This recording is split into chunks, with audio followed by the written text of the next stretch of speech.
नमस्कार साथियों, daily current affair show में आप सभी का बहुत बहुत स्वागत है। साथियों, आज 18 फरवरी 2026 की तारीख है। आज का करंट अफेयर उसका स्टैटिक जीके इस वीडियो में हम लोग पढ़ा जाएगा। उससे पहले डेली की तरह रिवीजन कर लेते हैं कल के प्रश्नों का। तो कल जो प्रश्न पूछा गया था, पहला था हाल ही में किस कंपनी ने भारत में पहला ब्रेल लिपि वाला प्रीमियम क्रेडिट कार्ड लॉन्च किया? उत्तर C, bank of Baroda card limited. अगला प्रश्न था हाल ही में बारबाडोस के प्रधानमंत्री कौन बने? मिया मोटली तीसरी बार बारबाडोस की प्रधानमंत्री बनी। तीसरा प्रश्न हाल ही में आरबीआई ने एयू स्मॉल फाइनेंस बैंक के एमडी सीईओ के रूप में किससे नियुक्त किया? उत्तर ए, संजय अग्रवाल जी को। अगला प्रश्न हाल ही में आर्कटिक सेंट्री मिशन किसने लॉन्च किया? उत्तर ए, नाटो ने लॉन्च किया। अगला प्रश्न हाल ही में भारत सरकार ने कहा दो नए टेलीस्कोप एनएसएलटी और एनएलओटी को मंजूरी दी है? तो उत्तर हो जाएगा लद्दाख में। अगला प्रश्न हाल ही में किस राज्य ने भूमि अभिलेखों पर क्यूआर कोड लागू करने की घोषणा की? उत्तर हो जाएगा उड़ीसा राज्य ने। अगला प्रश्न हाल ही में केंद्र सरकार ने जीडीपी और आईआईटी के लिए कौन सा बेस ईयर निर्धारित किया? तो उत्तर हो जाएगा 2022-23।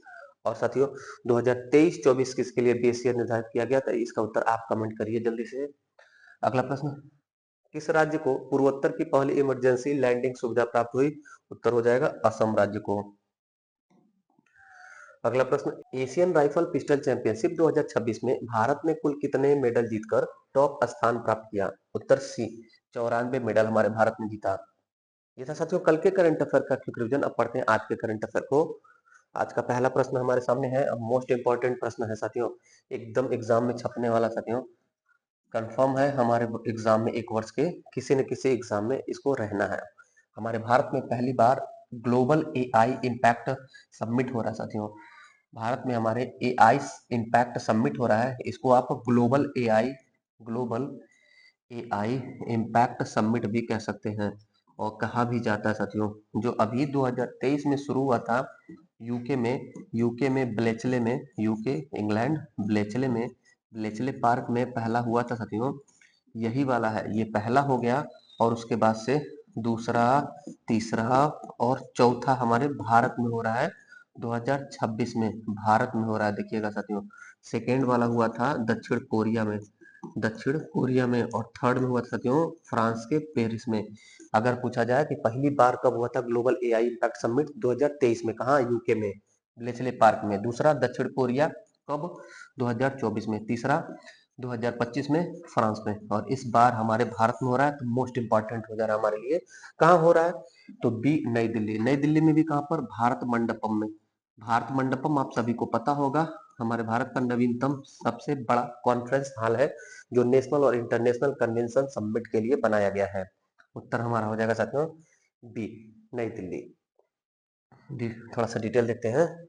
India AI impact summit, global AI impact summit भी है साथियों। 16 से 20 दिसंबर 2026 तक चलेगा। शुरुआत हो गया साथियों।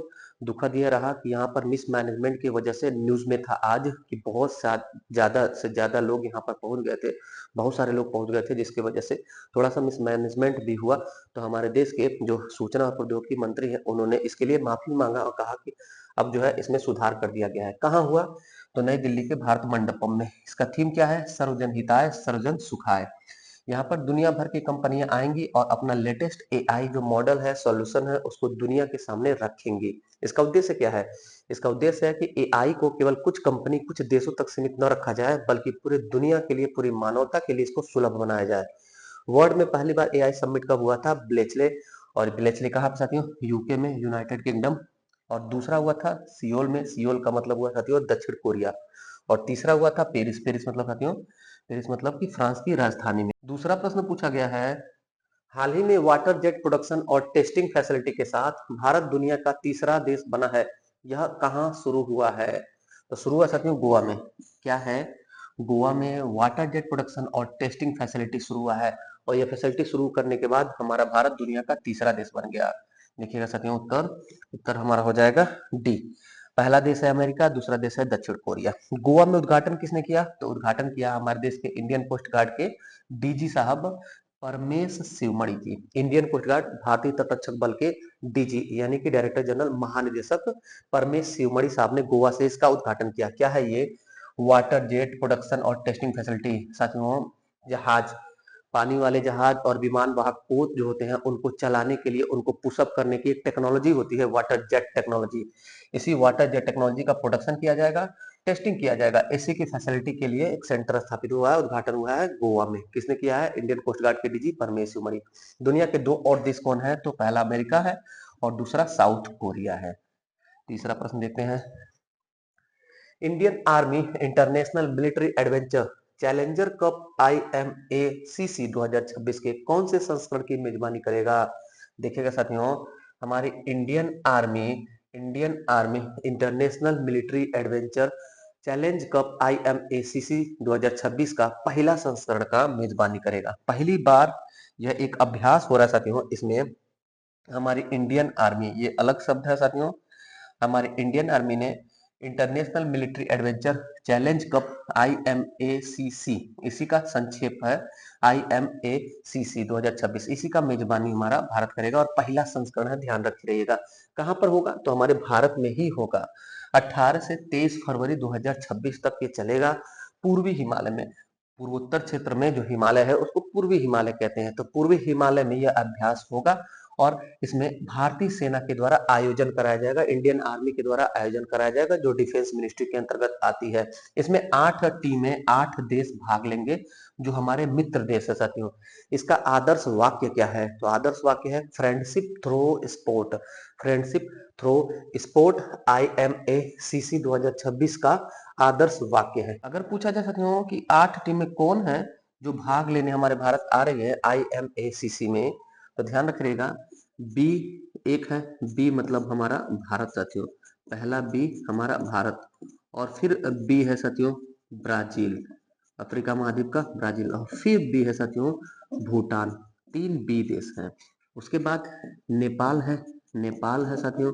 उसके बाद कजाकिस्तान है, कजाकिस्तान है। उसके बाद किर्गिस्तान है, किर्गिस्तान है। मध्य एशिया का देश है साथियों, मिडिल ईस्ट कंट्री। 2 के है, कजाकिस्तान और किर्गिस्तान, और 2 एस है साथियों, एक श्रीलंका जो पड़ोसी हमारा समुद्री पड़ोसी देश है, और एक है साथियों साउथ अफ्रीका, दक्षिण अफ्रीका। इस प्रकार से ये 8 टीमें, 8 देश हैं, ये हमारे 8 मित्र देश है साथियों। इसमें ध्यान रखिएगा आप कौन कौन सा देश नहीं है। इसमें पाकिस्तान नहीं है, इसमें अफगानिस्तान नहीं है, और इसमें बांग्लादेश नहीं है। भारत हमारा है, ब्राजील है, भूटान है, नेपाल है, कजाकिस्तान, किर्गिस्तान, साउथ अफ्रीका और श्रीलंका। ये 8 देखते हैं 8 हो रहे कि नहीं। 1 2 3 4 5 6 7 8, 8 देश हैं साथियों, ध्यान दीजिएगा। आगे बढ़ते हैं। चौथा प्रश्न है, हाल ही में देश के पहले central bank digital currency CBDC based PDS system को कहां लॉन्च किया गया है? देखिए साथियों, देश का पहला है इसलिए इंपॉर्टेंट हो जाता है।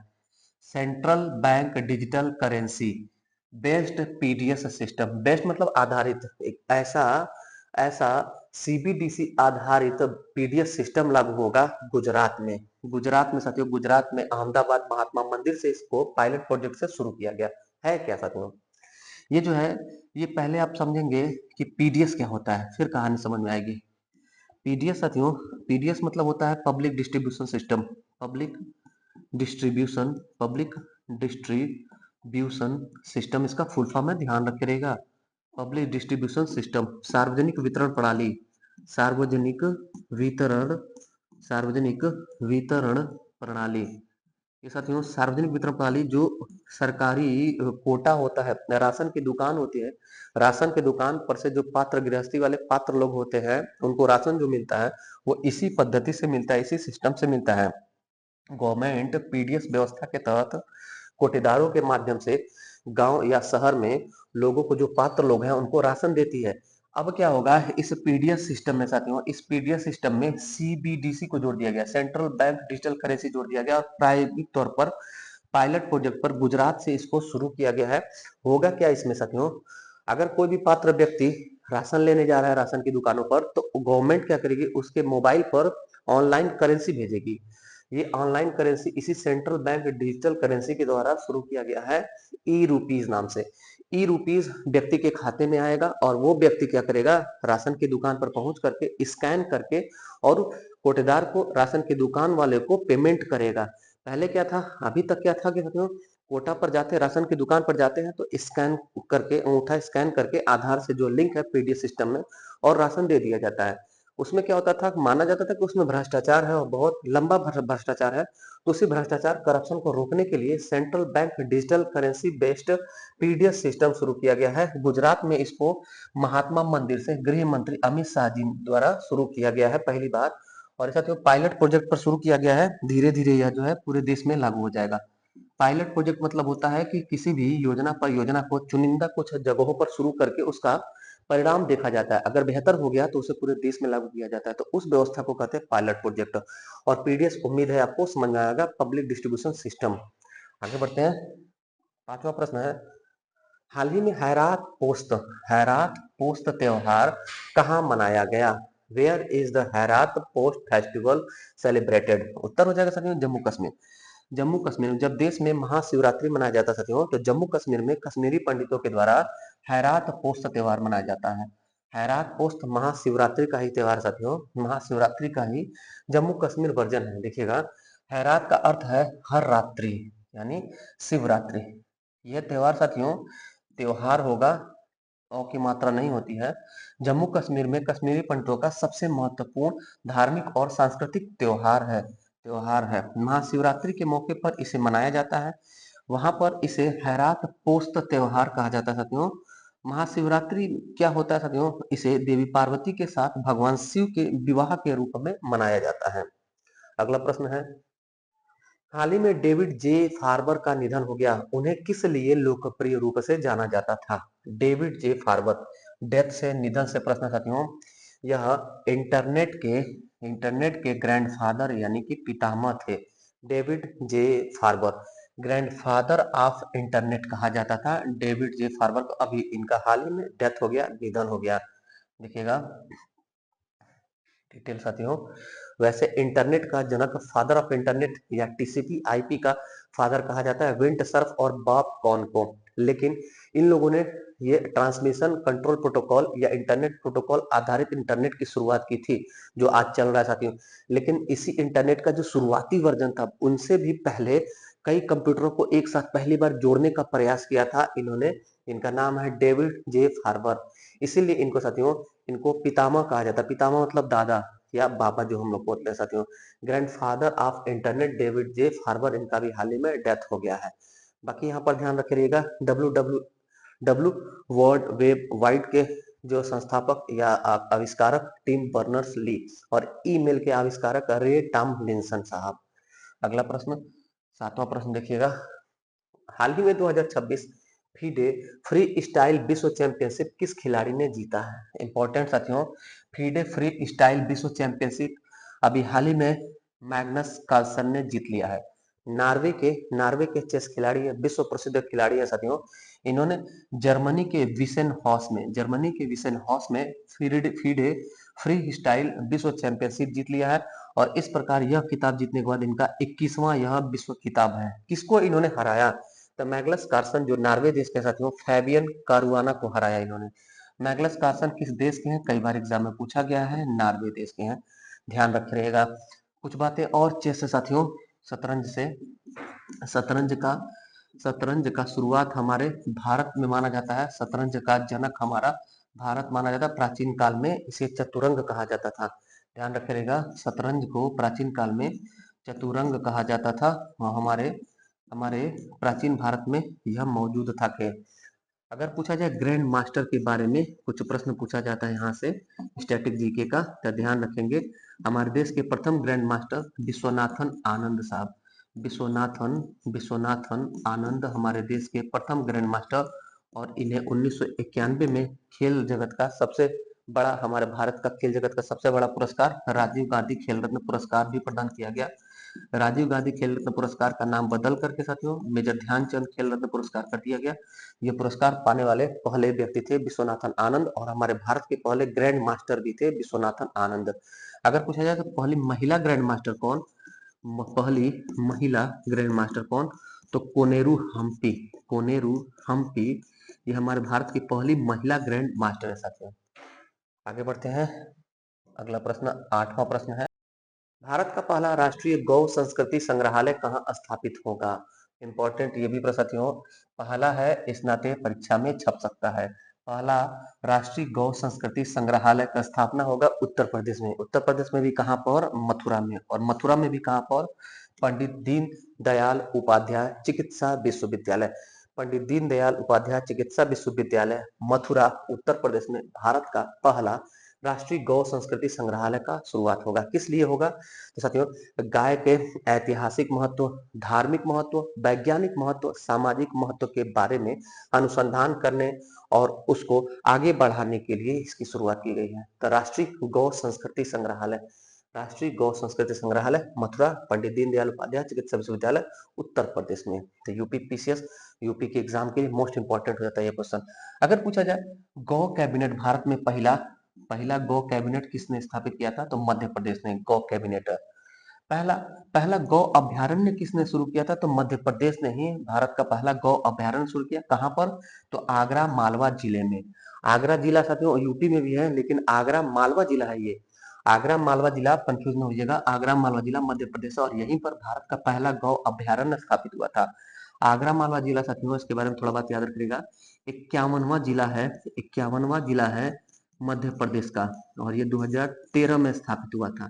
अगर हम बात करें कि मध्य प्रदेश में वर्तमान में कितने जिले हैं, तो मध्य प्रदेश में 55 जिले हैं। जैसे उत्तर प्रदेश में साथियों 75 जिला है, 75 जिला है यूपी में, तो वैसे मध्य प्रदेश में 55 जिला है। अगर पूछा जाए 55वां जिला कौन है, सबसे नवीनतम जिला कौन है, तो मैहर। मैहर मैहर मध्य प्रदेश का सबसे नवीनतम जिला है, 2023 में बना था और 55वां जिला है। 55 जिला है मध्य प्रदेश में। आगे बढ़ते हैं, एक प्रश्न का उत्तर आप करिए साथियों। अभी हाल ही में हम लोग ने पढ़ा था लद्दाख में 2 जिला था, तो अभी कुल कितने जिले लद्दाख में हो गए? क्योंकि अभी एक ही साथ कई जिलों को लद्दाख में पुनर्गठित किया गया था। तो लद्दाख में कितने जिले बढ़े, कितने जिले हो गए, इसको उत्तर आप करिए। अंतिम प्रश्न हम पढ़ते हैं, हाल ही में केंद्र सरकार ने रोड एक्सीडेंट के बाद तुरंत मेडिकल मदद के लिए कौन सी योजना शुरू की? साथियों, बहुत ही सराहनीय कदम, केंद्र सरकार ने रोड एक्सीडेंट के बाद तुरंत मेडिकल मदद के लिए एक योजना शुरू की है। इसका नाम है पीएम राहत। पीएम राहत योजना शुरू हुआ है, बहुत ही शानदार योजना शुरू हुआ है साथियों। होता क्या है कि जब दुर्घटना होता है सड़क में, सड़क दुर्घटना होता है, तो बहुत सारे लोग जो है मदद नहीं करते हैं, और जो पीड़ित व्यक्ति होता है जिसका दुर्घटना हुआ रहता है, कभी कभार उसको गोल्डन आवर में बचाया जा सकता है, लेकिन वो पैसे की कमी, आर्थिक तंगी या समय पर इलाज न मिलने के कारण उसकी डेथ हो जाती थी। इसी के लिए केंद्र सरकार ने शुरू किया है कि गोल्डन आवर में, रोड एक्सीडेंट के दौरान तुरंत उसको मेडिकल चिकित्सा की सहायता दे दी जाए। कौन सा योजना है? पीएम राहत योजना। तो पीएम राहत योजना है क्या? डिटेल देखिएगा। इसका फुल फॉर्म पहली बात आपसे पूछा जा सकता है, पीएम राहत का फुल फॉर्म क्या है? तो प्रधानमंत्री रोड एक्सीडेंट हेल्थ असिस्टेंट। प्रधानमंत्री road accident health assistant PM राहत का फुल फॉर्म है। इसमें 7 दिनों तक 1.5 लाख रुपए तक कैशलेस इलाज दिया जाएगा। 7 दिनों तक जिस जो भी पीड़ित है उसको 7 दिन तक 1.5 लाख रुपए तक का कैशलेस इलाज दिया जाएगा चुनिंदा हॉस्पिटल में। इसी तरह से साथियों मध्य प्रदेश ने राहगीर योजना शुरू किया था। इंपॉर्टेंट है, मध्य प्रदेश सरकार ने राहगीर योजना शुरू किया था। इसके तहत किसी भी व्यक्ति का अगर सड़क दुर्घटना हुआ है, तो उसकी जो भी मदद कर रहा है तो उसको 25,000 रुपया पुरस्कार मिलेगा। मदद करने वाले व्यक्ति को, सड़क दुर्घटना में घायल व्यक्ति की मदद करने वाले व्यक्ति को 25,000 रुपया पुरस्कार देगा मध्य प्रदेश सरकार। कौन सी योजना है? राहगीर योजना। ध्यान रखिएगा साथियों। ये था आज का महत्वपूर्ण करंट अफेयर। कैसा लगा आज का क्लास साथियों?